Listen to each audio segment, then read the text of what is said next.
Today we're going to be doing a really quick video on the beginning to the end of the roasting process.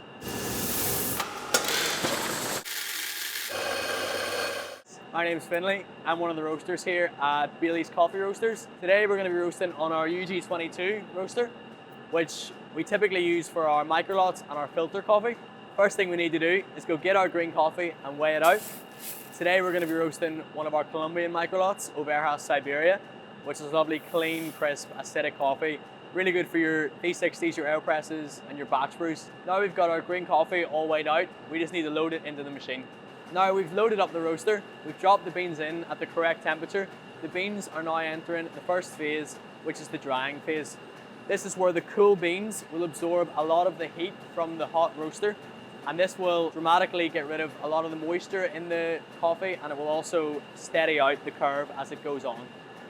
As you can see on the curve, we have the drying phase. This is where, as I was saying, the beans absorb up a lot of that heat in the start here, and then they start to gain heat as we go on.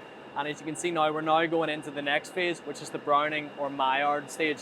This is where the sugars and amino acids in the beans start to toast or brown slightly. The same way when you put bread into a toaster, that also browns, or you're cooking a steak in a hot pan, you get a nice crust. It's the same sort of thing that's going on here. We're going to check the beans in the sampling spoon.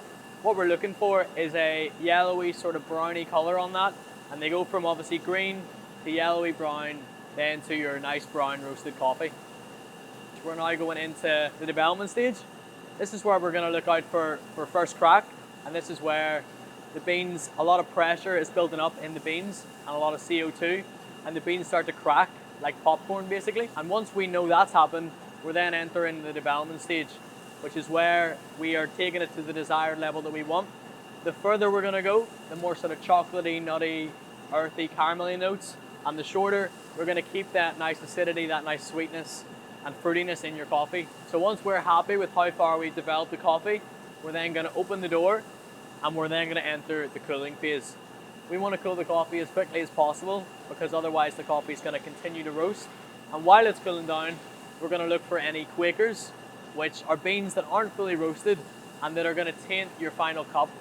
So that's the roasting done now. Thanks for watching. Smash that like button, subscribe, and tune in for the next video. Out. That's perfect.